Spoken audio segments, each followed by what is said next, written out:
How can you be in that much debt and not be described as a failure? You are failing. Banks fail all the time. But when you have situations where they're too big to fail, and basically it's taxpayers' money, and not only taxpayers' money of now, taxpayers' money in the future, because when you're in debt to that level of the degree, it's the following generations that have to pay back that debt. So the more debt they pile on, is more for the future to pay back. For those who haven't watch the other episodes previously, and you will find my and Stella our very strong opinions. Mine in particular is very strong on this. It's like, I don't understand why we desire this validation from the same people when we dig into them. I'm talking about the specifics of the Hollywood. Like, I feel like we live in this weird paradigm of like, we understand that there's some wickedness at the root of these industries, yet we want to be a part of the industry and we want to be celebrated by it. And then whenever there are the little trinkets that are being given, we do front flips and back flips and somersaults and all that kind of stuff. It's just strange to me. He's foul. He has said a long list of stuff. His daughter is disowning this guy, and why are you still on my TV screen? Why is he still not? He must have some secret powers, boy, because he can get away with anything constantly, right? So that's what the people were drawing for them receipts. They were like, well, he said this, he still worked for the BBC, he still did this, why is he still working? I just think you can't go for the Walker's Chris guy. you can't draw for the guy that does Match of the Day. Are you mad? all them fans, all them football fans, nah, they were ready. They went conspiracy theorists on their asses. Like that. I don't dread this your melody. Your melody's giving me energy.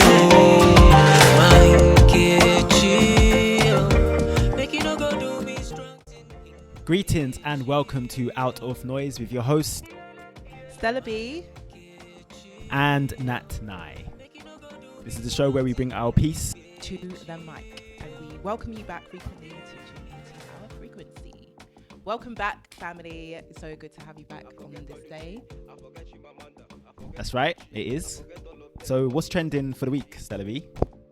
So basically this week we had the Oscars. So white, hashtag. We've been talking about that a lot on this podcast because, you know, it's one of the things that affects our black community a lot is racism and prejudice and, you know, oppression. So we speak on the mic, we bring peace to that. And the Oscars has been coming up for the past, since the nominations came out, I think in January or even before then. And Woman King was a phenomenal movie starring Viola Davis and many others. Sammy Ryder is actually featured in it, the amazing Sammy Ryder.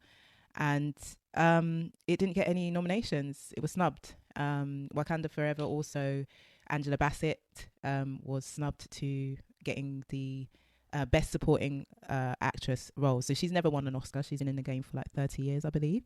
And she's a phenomenal actress. And then there was another movie that was made about the mother of Emmett Till.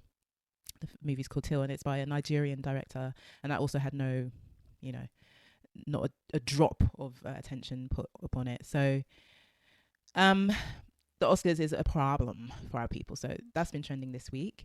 Do you have any thoughts on that, Nat? I think we've said it all. I've said all I need to say on it. And my point every single time is we need to focus on ourselves. For those who haven't watched the other episodes previously, and you will find my and Stella our very strong opinions. Mine in particular is very strong on this. It's like, I don't understand why we desire this validation from the same people when we dig into them. I'm talking about the specifics of the Hollywood. I feel like we live in this weird paradigm of we understand that there's some wickedness at the root of these industries, yet we want to be a part of the industry and we want to be celebrated by it. And then whenever there are the little trinkets that are being given, we do front flips and back flips and somersaults and all that kind of stuff. It's just strange to me. So as much as on a human level, I felt the disappointment in our dear sister Angela Bassett. On the other hand, I'm like, why are you even there? Like, why are you even there? And why are we so in need, in desperation for that form of validation when you actually maybe one thing that I should say is that we're not all, it doesn't matter. Brother Hakeem, shout out to Brother Hakeem, he says it's not where you are, it's where you're at. And so from that perspective, I can guess I understand not everyone's we're not all in the same position in terms of mindset and what we actually see. So from that perspective, I do feel for her, but at the same time, I'm like, why are we there? Like, honestly, why is any of us at these award shows? Wholeheartedly have to agree with you, Nat, because when I was watching the kind of like breakdown of what happened the day before, so they used the whole incident of last year, even the timing of the release of Chris Rock's comeback to Will Smith was like, it's all about attention grabbing. And Cat Williams, who's another amazing, brilliant comic who's been shunned from Hollywood for a very long time because he speaks out on a lot of the things that people will call you conspiracy theorists about. I'm not saying that anyone who speaks out is always 100% accurate, but people that are in Hollywood that speak out about Hollywood have more of a inside, point of viewpoint and perspective, so they're more likely to know what they're talking about. So anyway, he was suggesting that with that whole incident with Will Smith and Chris Rock, that it was part of the machine kind of operating to profit off of our pain once again. And so in that, it brings attention to the Oscars, which hardly anyone watches these days because it is so white and because it's such a far away delusional concept. You've got all this stuff going on, and then you have all this pomp and ceremony despite all the terrible stuff that's going on, and people are disillusioned. People understand about Hollywood as well. If you go on TikTok, you see so many people just talking up about what's really behind closed doors when it comes to these industries, and let alone Epstein and Weinstein and all these type of characters with all the all that horrible pedophilia stuff. So with Cat Williams saying what he said about Will Smith and Chris Rock's slap being an intentional thing to kind of garner more kind of money, Chris Rock's money skyrocketed, and then therefore all the people around him who operate to help his stardom also get a lot more money. And he was saying the same about Will, even though the collateral damage is three black humans are the collateral damage of that. It benefits Hollywood, is what he was saying, and they do those kind of things all the time. So Oscars is like 95 years of Oscars, and you've only got 2 people of color, of women who have won. 2 in 95 years. And in the last how many years, how many epic movies have we seen being brought out of the black community and the Asian community and all this kind of stuff? Like, how many fantastic roles have people been playing? It's not a reflection of that. And that's what's heartbreaking about this. It's so political. Even a great actress like Jamie Lee Curtis becomes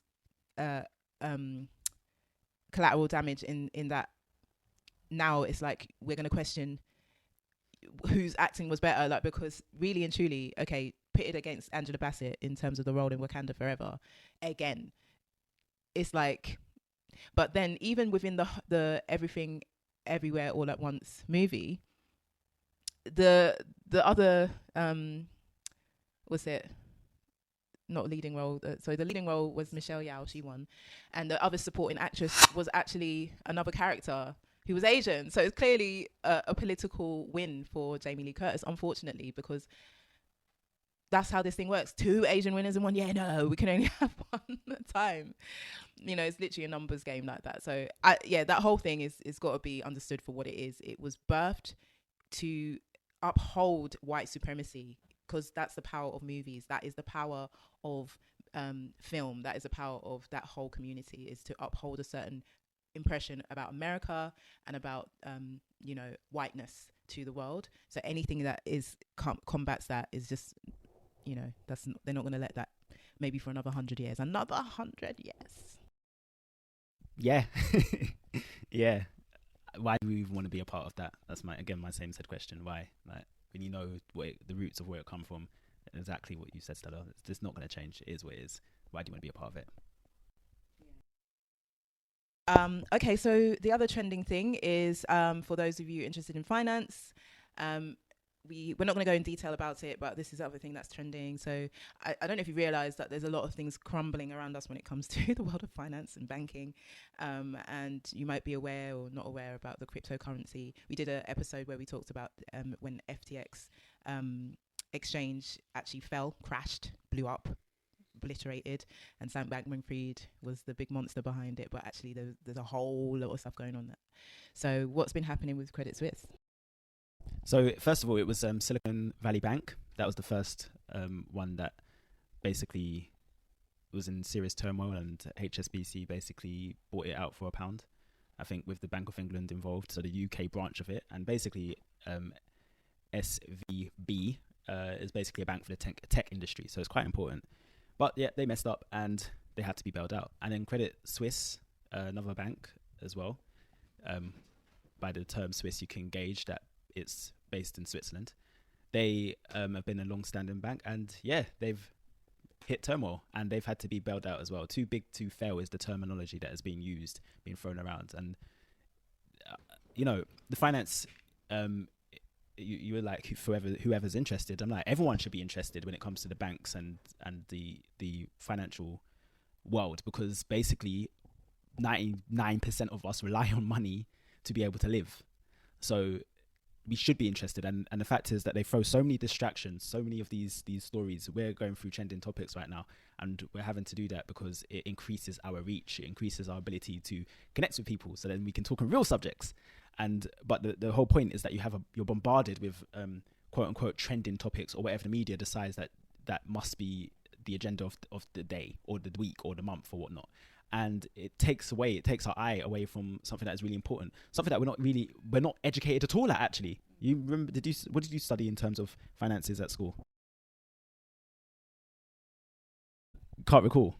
Like, you don't get taught about bills, rent, landlords. Yeah. You don't get taught about any of how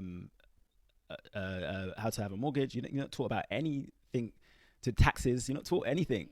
You hit a certain age and then it's like you work it out by yourself, basically. Or if you're lucky enough, your parents or your uncle and auntie might sit you down and tell you this and that. But really and truly, you're just going through emotions and you learn as you go as when you're an adult, basically. But you're not taught nothing. And partly the reason to keep the masses in ignorance is so that they can get away with mass corruption at its core. And those who are educated in those fields, they're educated to operate within that system, to be a cog in that wheel, not to actually challenge it and be like, well, can we actually develop something better? And the capability of changing the system is actually within the grasp of human beings if they actually understand and believe in their own power. When you have something that is too big to fail, so that term, that in literal terms does not mean it's too big to fail, because these big giants do fail, and they fail often. They fail all of the time. These nations so I did see a tweet, someone said, basically, this bank was bailed out by another bank this bank that made a loss of $7 billion or so last year was bailed out by a bank that lost $143 billion or so last year. That is a central bank of Switzerland that did the bailout. This country is in 3 or so trillion debt. The United States of America is in, I think it's 31 trillion dollars debt. These are how can you be in that much debt and not be described as a failure? You are failing. Banks fail all the time. But when you have situations where they're too big to fail, and basically it's taxpayers' money, and not only taxpayers' money of now, taxpayers' money in the future, because when you're in debt to that level of the degree, it's the following generations that have to pay back that debt. So the more debt they pile on is more for the future to pay back. So when you have these banks that keep failing, and basically you just go to the public to save them, you're enabling continuous corruption. And the financial system, we're going to go into this like proper one episode where we break it down.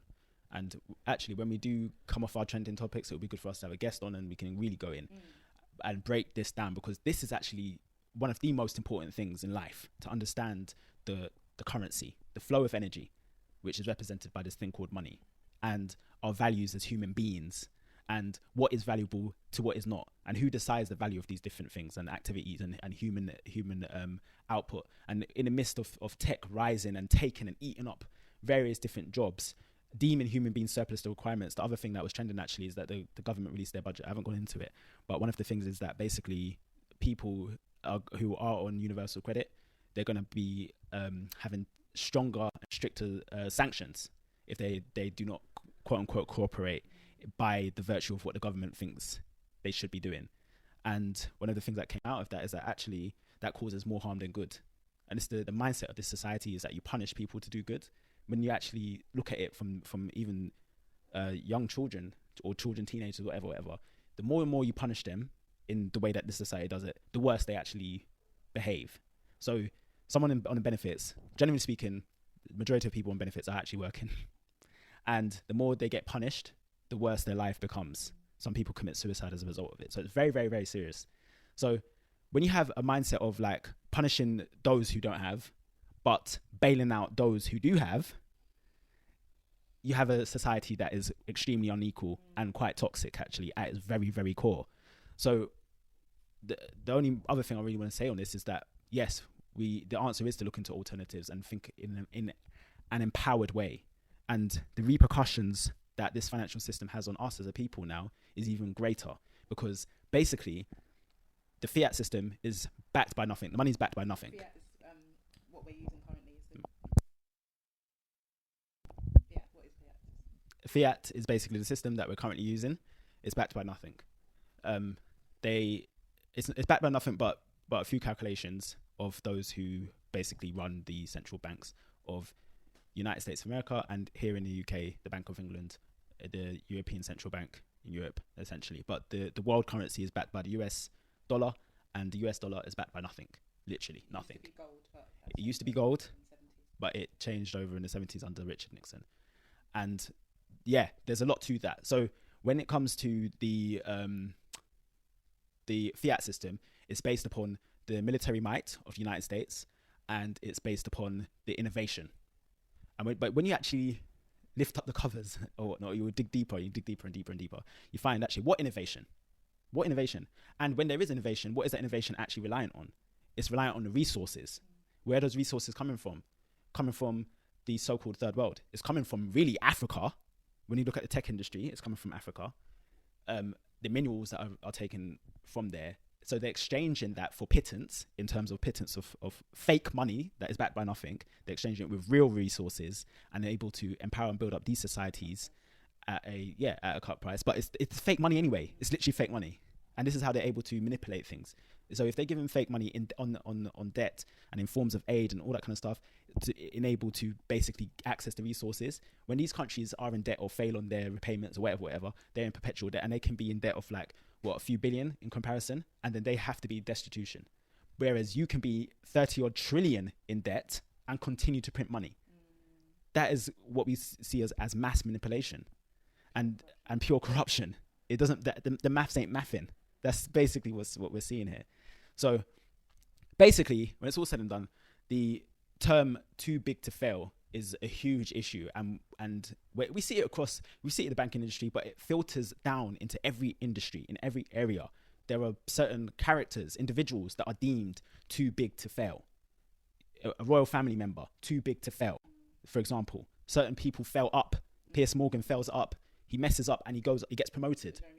Jeremy Clarkson, like all these entities, they're deemed too big to fail, and then others are deemed not to. So it filters into every area of society. But yeah, it is trending. We have to be aware of what's happening. There is a uprising in tech. There's Chat GPT. There's Google releasing their Bard. So in the midst of this financial turmoil and this push towards CBDCs, we have to be aware of what we're going to do as individuals and as a community in terms of how we adjust into this that is going to benefit us really and truly, rather than allowing things to happen so that we are subject to whatever the means of others, nefarious means of the others determine. So and be it that Bitcoin was created as a solution, be it that land, be it that gold, these are the types of commodities and assets and forms of currency that we should really be thinking about entering and investing and to protect ourselves from our money, because you lose your money in the bank, which is what Credit Suisse has demonstrated. If you lose your money, if the bank goes down, then the companies that are attached to that bank cannot pay their people. So the 9-to-5ers in this world where things are dramatically shifting and changing, the layoffs in the tech industry should be a big warning sign for everybody else in every other industry, because tech is basically driving the world right now. So if you're seeing massive layoffs in tech, there's at a point, and that point is soon, it's going to hit the other industries.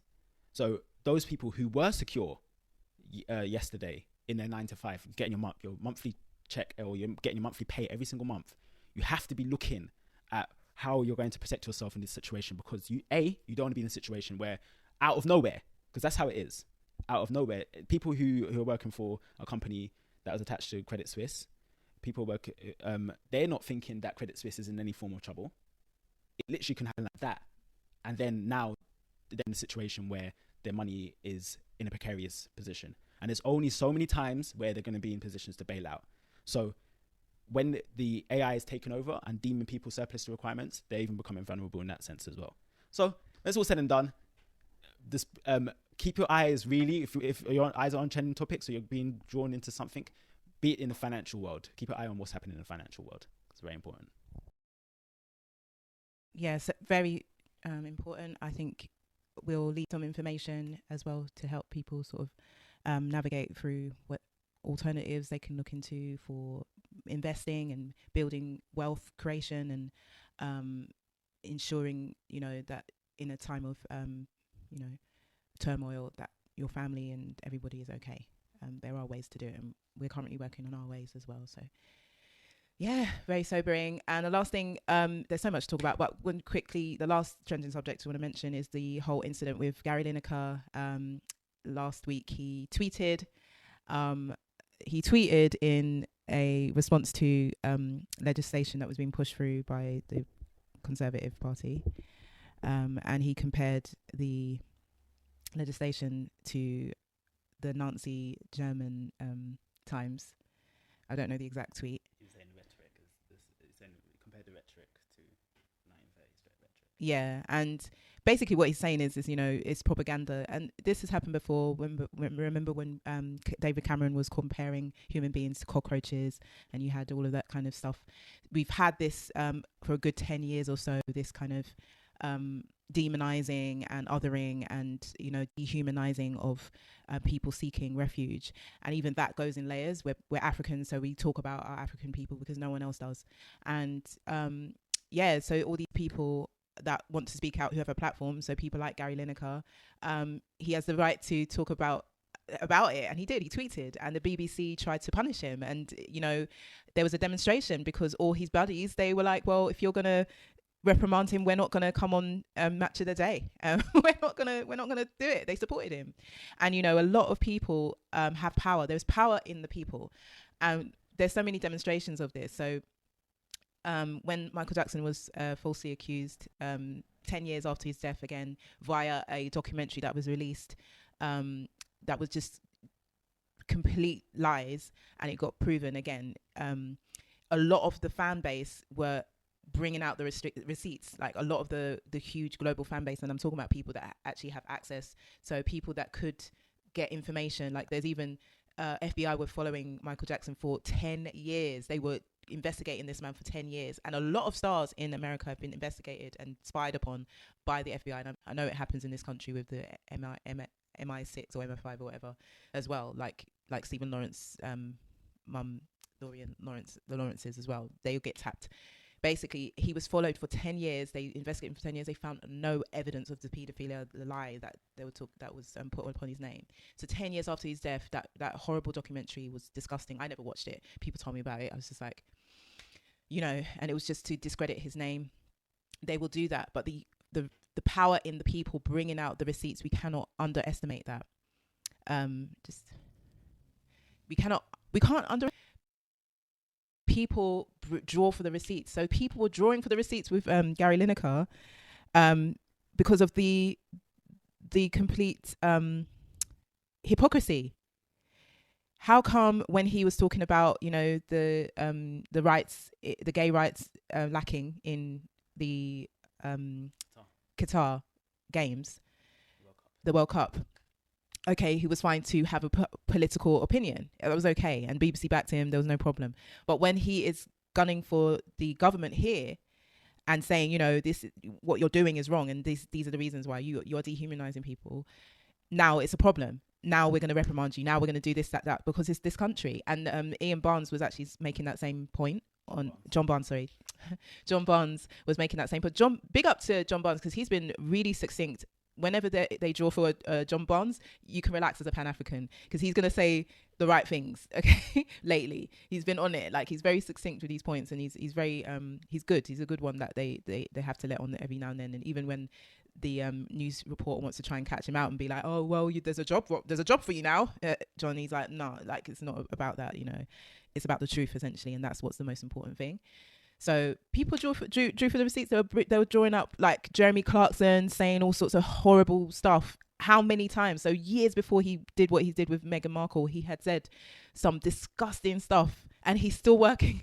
He's still working there. What had he said before? It was so bad. Like, I have to find it. I'll put it up. But he's foul. He has said a long list of stuff. His daughter is disowning this guy, and why are you still on my TV screen? Why is he still not? He must have some secret powers, boy, because he can get away with anything constantly, right? So that's what the people were drawing for them receipts. They were like, well, he said this, he still worked for the BBC, he still did this, why is he still working? You know, like, yeah, I just think you can't go for the Walker's Chris guy. you can't draw for the guy that does Match of the Day. Are you mad? all of them fans, all them football fans, nah, they were ready. They went conspiracy theorists on their asses like that. They protected. So yeah, that was the last trending thing that we wanted to just bring up and talk about. But yeah, that's it. We're gonna kind of leave it there, nice and short and sweet. It's been a pleasure as always. We always welcome you back frequently to tune into our frequency. We are the poets, people of extraterrestrial substance, and we do have some clothing available for you to purchase. So do take a look at our shop. The link is in the description below. If you like any of them, just buy them. It's for you. You will have a lovely quality made top, really nice design. Yeah, really gorgeous feeling, and you'll be able to be like, yeah, I got an Alot top, so you should get one. And support us in the link below. Buy us a coffee, like, comment and subscribe, and share this where you can. Thank you, and we'll see you next time. Peace.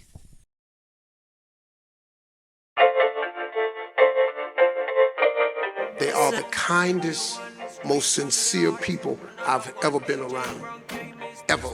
Forget everything you've ever heard. After you go to Africa, you got to go to Ghana first, then you need to go to Botswana, because you need to see Botswana is the second richest diamond producing nation in the world. Them black people over there got something. And then you got to go to Johannesburg. That's what you got. You got to do that jump right there. Once you see that, you'll understand who we are. Them Africans ain't stole nothing from us. They talk about Burna Boy stole this. No, we stole from Burna Boy. Them Africans is us, man. They the beat. They the rhythm. They the soul. They the hard work. We get our courage from them.